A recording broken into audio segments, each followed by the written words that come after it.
जय श्री राम। राम की शरण में आप सबका स्वागत है। ओम नमः शिवाय। दोस्तों आज मैं आप सबके सामने सोमवार की व्रत कथा सुनाने वाली हूँ, जो कि श्रावण मास में रखा जाता है।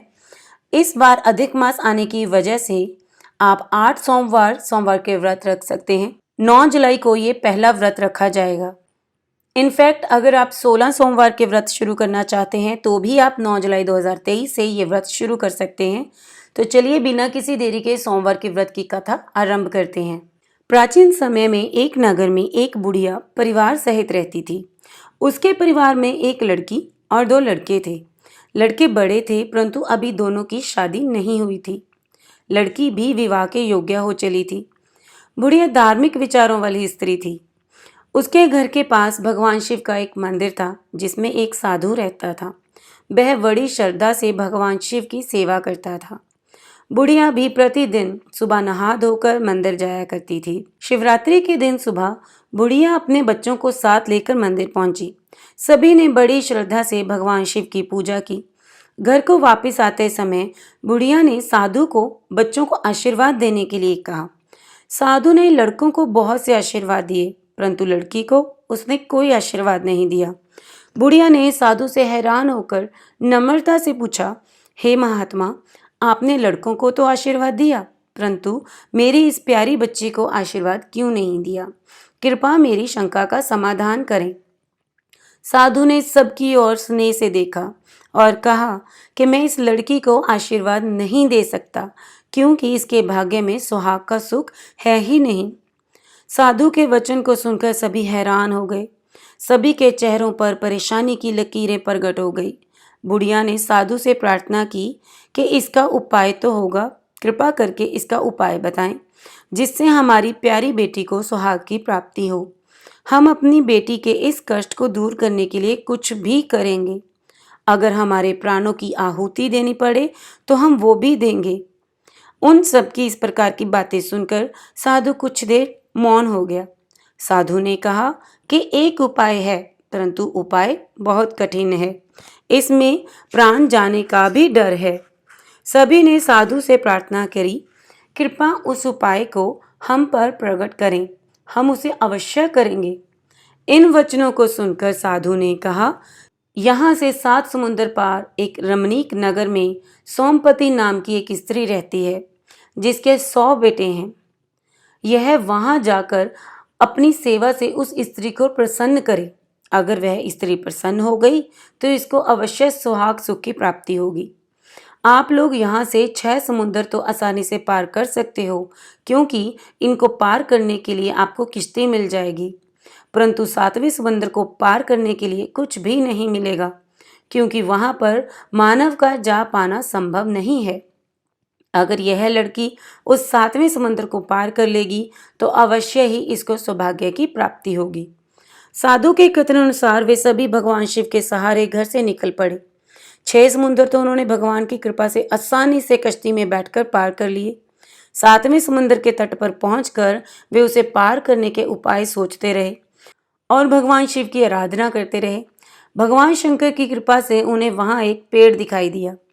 पेड़ के ऊपर एक हंस बैठा हुआ था। हंस ने उनसे कहा कि मैं इस पेड़ के पत्तों से आप लोगों के लिए एक बेड़ी बना सकता हूँ। सभी ने सोचा कि अगर भगवान की कृपा होगी तो यह बेड़ी हमें मंजिल पर पहुंचा देगी, नहीं तो मौत निश्चित है। उन्होंने हंस से बेड़ी बनाकर देने की प्रार्थना की। हंस ने कुछ ही समय में उनको बेड़ी बनाकर दे दी। सभी ने हंस का धन्यवाद किया और भगवान शिव के नाम का सहारा लेकर बेड़ी में सवार हो गए। ओम नमो शिवाय का जाप करते करते वे लोग 7वां समुद्र भी पार कर गए। थोड़ी दूर चलने पर वे रमणीक नगर में पहुंचे। वहां पर उन्होंने सोमपति को देखा और उसके 100 पुत्रों और बहुओं को भी देखा। उसके बहु बेटे सभी अलग अलग रहते थे। वे सभी सोमपति के घर के पास छुप कर रहने लगे। सोमपति रोज सुबह स्नान करने के लिए नदी पर जाया करती थी। जैसे ही सोमपति स्नान के लिए घर से निकलती तो वह लड़की हर रोज चुपचाप उसके पीछे घर में आती। घर का झाड़ू, चौका, बर्तन आदि साफ करके उसके घर आने से पहले वापस अपने परिवार वालों के पास चली जाती। हर रोज जैसे ही सोमपति स्नान आदि से निवृत्त होकर घर को वापस आती तो घर की साफ सफाई देखकर हैरान होकर सोचती कि कौन मेरे पीछे से आता है जो मेरे घर की सफाई बर्तन आदि साफ कर जाता है।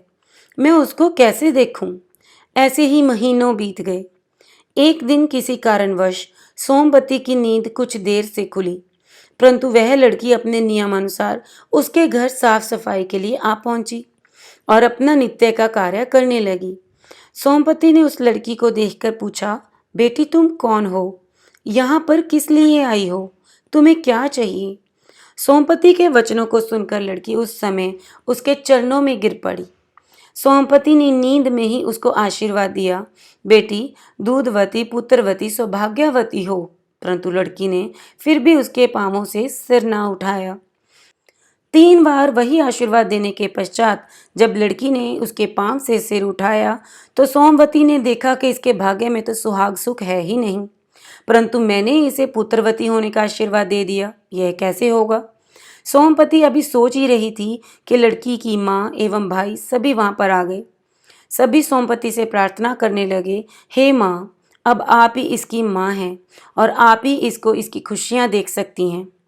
माँ सोमपति ने कहा, ठीक है, मगर यह सावन मास में आने वाले सभी सोमवार को भगवान शिव का व्रत करे। यह व्रत सभी को मनवांछित फल प्रदान करने वाला है। माँ पार्वती और भगवान शिव की कृपा से इसे भी मनवांछित फल जरूर प्राप्त होगा। आप भी सावन के महीने में पहले सोमवार लड़का ढूंढना, दूसरे सोमवार सगाई करना, तीसरे सोमवार चिट्ठी भेजना और चौथे सोमवार बारात मंगवाना। जैसे ही लड़का लगन मंडप में बैठेगा उसी समय ही वह समा जाएगा। सभी रिश्तेदार भाई बंधु विलाप करेंगे, दुनिया तरह तरह की बातें करेगी, मगर आप मत रोना। सभी को चुप करवाना और मुझे याद करना, सब ठीक हो जाएगा। उन्होंने कहा, ठीक है माँ, हम ऐसा ही करेंगे। सभी सोमपति माँ से आशीर्वाद लेकर अपने घर को चल पड़े। घर वापस आकर सभी बड़ी श्रद्धा से भगवान की पूजा करते हुए समय व्यतीत करने लगे। लड़की पूरी श्रद्धा भक्ति भाव से सोमवार का व्रत करने लगी। सावन के पहले सोमवार को उसकी माँ एवं भाइयों ने सोमपति के कथन अनुसार लड़का देखा। लड़का बहुत सुंदर एवं गुणवान था। दूसरे सोमवार को उन्होंने बड़ी धूमधाम से सगाई की। तीसरे सोमवार को साहे की चिट्ठी भेजी तथा सावन के चौथे सोमवार को बारात लाने को कहा। उन्होंने शादी के दिन घर को खूब अच्छी तरह से सजाया। बारात के स्वागत के लिए सजावट द्वार लगाए, गाजे बाजे का भी खूब प्रबंध किया। निश्चित दिन यानी चौथे सोमवार को निश्चित समय पर बारात धूमधाम से नाचती गाती उनके द्वार पहुंची। सभी ने मिलकर बारात का स्वागत भी किया। बारात को भोजन वगैरह करवाया, बारात के विश्राम का प्रबंध भी किया।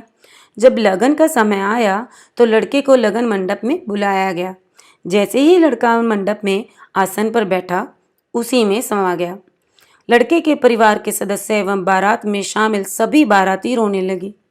लोग तरह तरह की बातें बनाने लगे। कोई कहता है ये डायन है, पहले ही दिन पत्नी को खा गई। कोई कहता लड़की कुलटा है, कोई कहता कुलच्छनी है, जितनी मुंह उतनी बातें। लड़की मन ही मन में भगवान शंकर एवं पार्वती को याद करने लगी।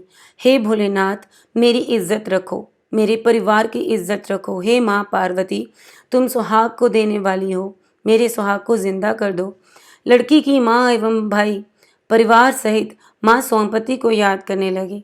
वे सभी बारातियों को ढांढस बंधवा रहे थे कि सब कुछ ठीक हो जाएगा। भगवान शंकर की महिमा अपरंपार है। उनकी पुकार माँ सोमपति के कानों तक जा पहुंची।